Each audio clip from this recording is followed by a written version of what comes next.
La lumière contre les ténèbres, le bien contre le mal. Voilà le combat qui se joue depuis des millénaires et qui revêt des apparences variées et souvent trompeuses. Nous avons justement un livre à creuser qui peut nous aider à mieux percevoir l'envers du décor. Et pour ces éclairages, nous avons le plaisir de recevoir ici, sur ce plateau, les pasteurs Pascal Rodet. Bonjour. Bonjour Stéphane, bonjour à tous. Et Philippe Leduc, bonjour. Bonjour Stéphane. Bienvenue et merci de nous rejoindre.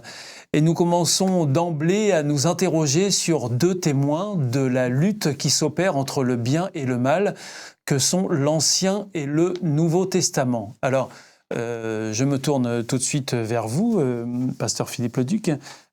Qu'est-ce que ça veut dire, les expressions Ancien et Nouveau Testament ? Alors, on peut aussi dire l'Ancienne ou la Nouvelle Alliance.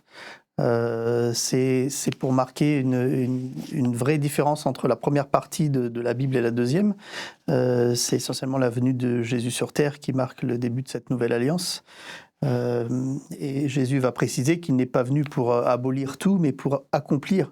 Donc en fait, l'Ancien Testament s'éclaire par le Nouveau, et vice-versa. On comprend mieux aussi le Nouveau si on comprend l'Ancien. Donc les deux s'interagissent. Avec Jésus qui est le personnage central de l'ensemble de la Bible, puisque dans l'Ancien Testament, on annonce sa venue, et dans le Nouveau Testament, on constate sa venue sur terre, et ensuite quand il est remonté au ciel. Donc Jésus, personnage principal de toute la Bible. Et alors, est-ce que vous pouvez nous expliquer comment sont composés ces deux testaments, l'Ancien et le Nouveau ?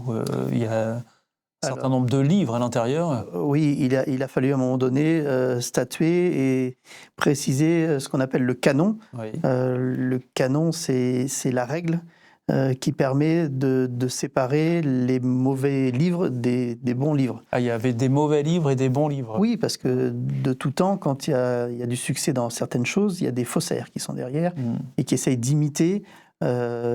Où il y a des livres qui circulaient, qui étaient signés par des noms prestigieux, mais ce n'était pas la personne en question qui avait écrit le livre, mais qui se faisait passer pour un autre.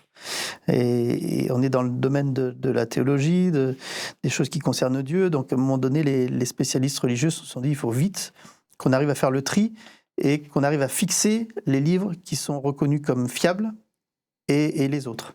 Alors ces spécialistes religieux, qui sont-ils ? Alors, ça dépend si on parle de l'Ancien Testament ou du Nouveau. Oui. Pour l'Ancien Testament, ce sont des docteurs de la loi, des spécialistes ça remonte à juifs. Et donc, c'est dans les années 90 de notre ère, à Jamnia, c'est-à-dire un petit peu au sud de la Tel Aviv actuelle, que s'est réuni un concile ici de personnes qui ont décidé que voilà les livres qu'on va garder. Alors il y a moins eu de controverse pour l'Ancien Testament que pour ensuite le Nouveau, mais il a fallu arrêter aussi pour le Nouveau. Alors pour le Nouveau, c'était plus tard. Pour l'Ancien Testament, en fait, c'est parce qu'il y a la chute de Jérusalem dans les années 70, et quelque part, avec la chute de ce temple-là, les repères disparaissaient un peu, et donc c'était un petit peu difficile de s'y retrouver. Donc c'est dans ces moments-là qu'il a fallu faire ce canon-là. Après, ce sont des consuls plus tardifs qui ont décidé pour le Nouveau Testament, parce que là aussi, beaucoup d'écrits circulaient, et ce qu'on appelle des écrits apocryphes, des gens qui se faisaient passer pour, et qui faisaient des dégâts, parce que du coup, ils pouvaient écrire ce qu'ils voulaient, quoi. Et vous savez que dans beaucoup de vérités, vous mettez un petit peu d'erreur, ça devient des demi-vérités, donc pas de vérité. Et donc, c'est très sensible pour ça. Donc, on a maintenant une liste sur laquelle les gens se mettent d'accord, et c'est ce qui constitue la Bible aujourd'hui. Et alors, pasteur Pascal Rodet, quand on lit l'Ancien et le Nouveau Testament, parfois on a l'impression d'avoir affaire à deux dieux différents. Vous pouvez nous dire pourquoi on peut avoir cette impression-là à la lecture de la Bible ? C'est une lecture en effet qui arrive souvent par certaines personnes. Souvent d'ailleurs, suite à ce qu'ils ont entendu ou ce qu'ils ont appris de ce qu'on leur a dit qui était écrit. Alors vous voyez déjà, quand on commence à avoir une personne qui m'a dit que, on tronque un peu la réalité des choses, et puis on a l'impression d'avoir deux dieux parce qu'on ne prend qu'une partie de encore une fois, des textes, même de l'Ancien Testament, ce qui peut arriver. Il est évident que ce qui est compliqué dans la lecture, c'est que dans l'Ancien Testament, d'ailleurs comme dans le Nouveau, mais un peu plus dans l'Ancien Testament, il y a des situations qui ne sont pas simples. On va parler de guerre, on va parler d'atrocités, on va parler d'histoires glauques quand même. Quand on regarde, il y a certains moments où ça ressemble à des films un peu hollywoodiens, un peu hard et assez... D'action, oui, c'est sanglant quand même, c'est sanglant. Mais la réalité aussi, c'est que même dans l'Ancien Testament, on a parfois fait des choses au nom de Dieu que lui n'a jamais demandé. Et puis, encore une fois, dans l'Ancien Testament, il y a aussi des histoires où c'est le choix de l'homme, il fait des actions, et Dieu leur dit non, là, ce que tu as fait, c'est pas bien. Là, il va falloir forcément des conséquences. Toute cette partie-là fait que il ne faut pas prendre les hommes de foi comme des saints qui n'ont rien, qui ont les mains blanches et tout va bien sans sur eux. Non, c'est pas le cas. Ce sont des hommes et des femmes comme tout le monde et qui ont eu besoin à un moment donné de demander pardon à Dieu. Puis il y a une autre catégorie aussi d'histoire venant de Dieu, c'est que Dieu se révèle aussi progressivement. Donc on a l'impression qu'il est très strict dans les 5 premiers livres de l'Ancien Testament, ce qu'on appelle le Pentateuque, Genèse, Exode, Lévitique, Nombre, où faut faire ci, faut pas faire ça, ça c'est interdit, ça c'est pas bien, etc. Il y a beaucoup de choses qui peut paraître surprenant, alors que quand on prend le Nouveau Testament, Jésus, c'est l'amour, etc., etc. Ce qu'il faut comprendre quand je parle de révélation progressive, c'est que Dieu a un peuple qui sort de 400 ans où d'esclavage en Égypte, d'absence de repères, on ne sait plus trop qui croire, comment, quelles sont les règles de vie. Alors quand on regarde certaines choses, ça peut paraître strict, mais c'est ni plus ni moins que des règles de bon sens et du bien-être et du bon vivre. Parfois un peu excessif pour nous, quand on dit oui, s'il y a quelqu'un qui est ensanglanté, il ne peut pas rentrer dans le camp, il faut le laisser à l'extérieur. Non, il faut l'accueillir. Mais il faut savoir aussi qu'il y a toute une question sanitaire derrière. Enfin voilà, il y a plusieurs choses. Une lecture directe et ciblée, sans comprendre le tenant, on peut dire c'est pas le même Dieu qu'on a là. Alors qu'il y a une réalité progressive aussi de la connaissance. Alors donc, ces 2 testaments, qui sont 2 témoins qui viennent de loin et qui couvrent toute une partie de l'histoire spirituelle de l'humanité. Alors, pasteur Philippe Leduc, est-ce que vous pouvez, en citant l'Ancien Testament, justement, montrer en quoi ce qu'il raconte témoigne de la lutte entre le bien et le mal ? Alors, je prends un texte dans Ézéchiel chapitre 28, où là, on a une parole de Dieu qui est adressée à un roi de Tyr. Et je lis quelques passages. À partir du verset 12, à la fin du verset 12, Dieu s'adresse en disant « Tu as été un modèle de perfection, tu étais rempli de sagesse et d'une beauté parfaite. Tu vivais en Éden, le jardin de Dieu, couvert de différentes pierres précieuses, tu portais toutes sortes de bijoux en or. Je t'avais choisi comme un chérubin protecteur aux ailes étendues. Tu vivais sur ma montagne sainte. Tu te promenais au milieu des pierres de feu. Tu t'es conduit parfaitement depuis le jour où tu as été créé jusqu'au jour où le mal est apparu chez toi. » Et là, en lisant cela, on se dit, tiens, il est en train de parler non pas d'un roi ici sur terre, mais de quelque chose de bien particulier, d'un ange, d'un chérubin. Et en fait, il est en train de décrire le début de cette histoire, justement, entre le bien et le mal. Donc dans ce passage-là, on a un petit peu les coulisses de ce qui s'est passé au tout début et de cette fameuse question, d'où vient le mal, hein, ça part d'où? Et là, on a une petite explication dans l'Ancien Testament. Et là, on est dans l'Ancien Testament. Ouais. Et puis, Pasteur Pascal Rodet, est-ce que dans le Nouveau Testament, c'est pareil, vous pouvez nous citer un texte qui montre qu'il y a vraiment une lutte entre le bien et le mal?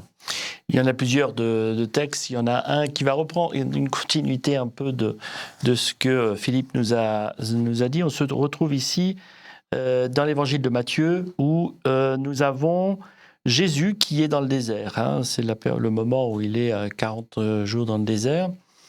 Et il y a quelqu'un qui vient. Et ce quelqu'un, c'est justement Satan, le mal. C'est très intéressant de voir cette bataille qu'il y a entre lui et Satan, centrée sur ces paroles de la Bible qui sont la vérité, mais qui ne doivent pas être prises n'importe comment.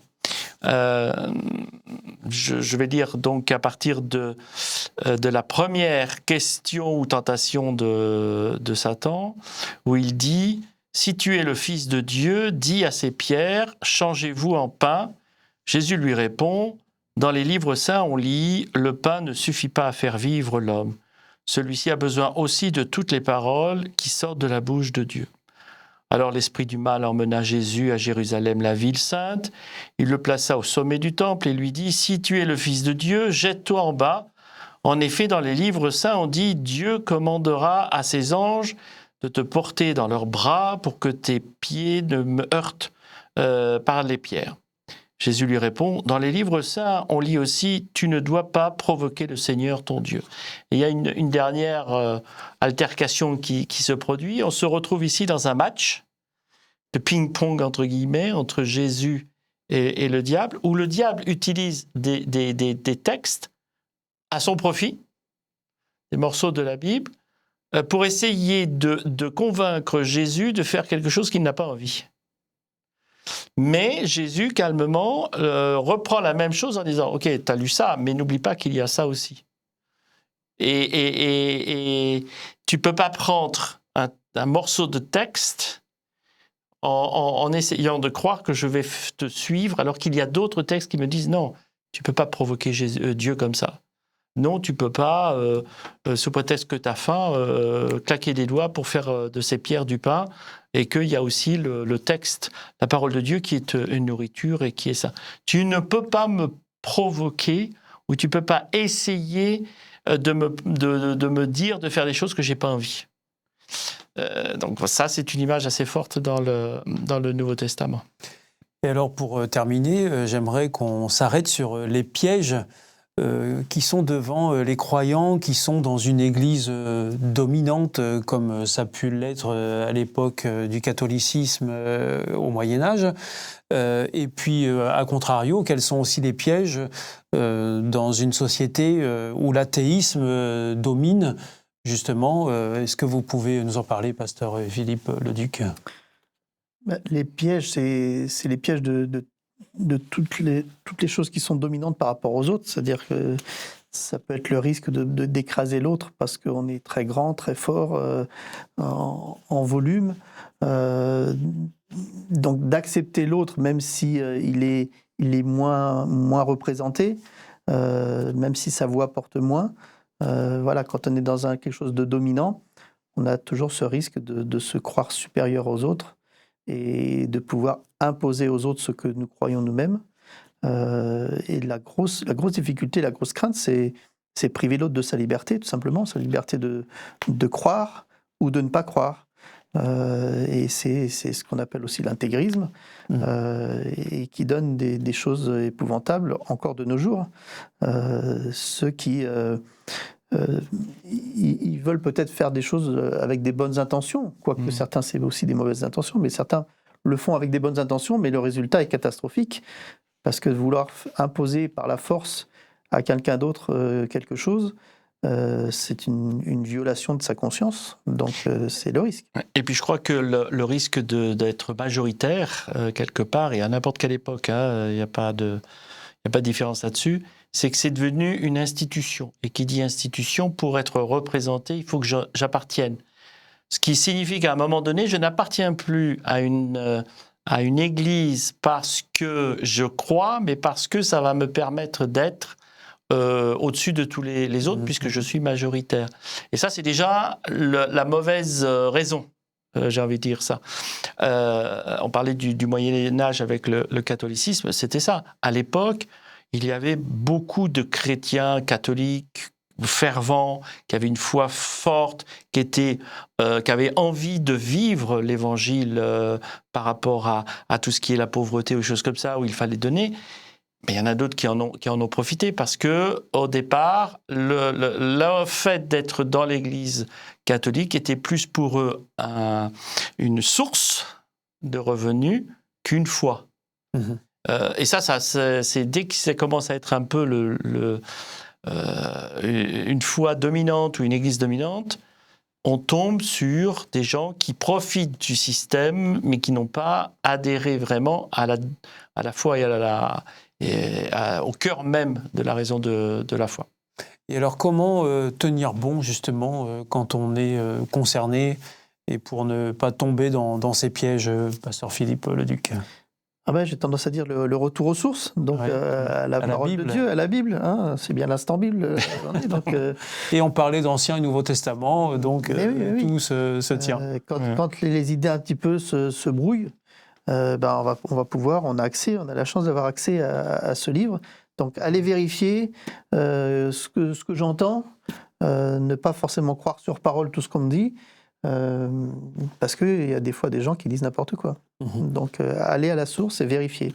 Puis je crois qu'il y a un exemple intéressant dans l'Ancien Testament, David, le roi David, qui était pourtant le roi, celui qui était choisi par Dieu, donc l'autorité, au milieu d'un pays qui est juif pour tout le monde, donc le même Dieu pour tout le monde, la même religion,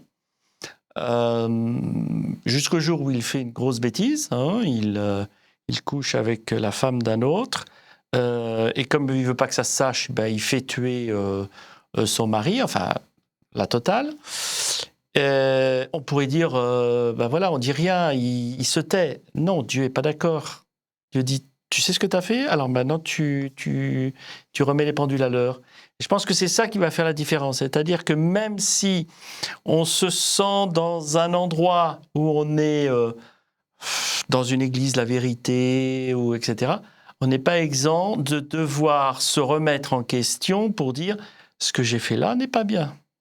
Dieu attend de moi à ce que je revienne dans quelque chose de vrai, et la foi la plus pure qu'on peut trouver dans les évangiles. Alors même si l'Ancien Testament et le Nouveau Testament peuvent se révéler ardus à la compréhension, avec parfois des codes, des symboles, des figures de style à connaître, cela peut valoir vraiment la peine de se pencher sur leur lecture afin de mieux comprendre le monde dans lequel nous évoluons depuis la nuit des temps. Nous avons d'ailleurs le grand plaisir de vous offrir gratuitement une Bible afin d'approfondir par vous-même les échanges que vous venez d'entendre ici sur ce plateau. Il vous suffit pour cela de la demander aux coordonnées mentionnées juste après. C'était une vraie joie d'être en votre compagnie et vous aussi, messieurs, merci. De nous avoir accompagnés et d'avoir pu échanger avec vous. Nous nous retrouvons très bientôt pour une nouvelle émission de l'Instant Bible. Au revoir.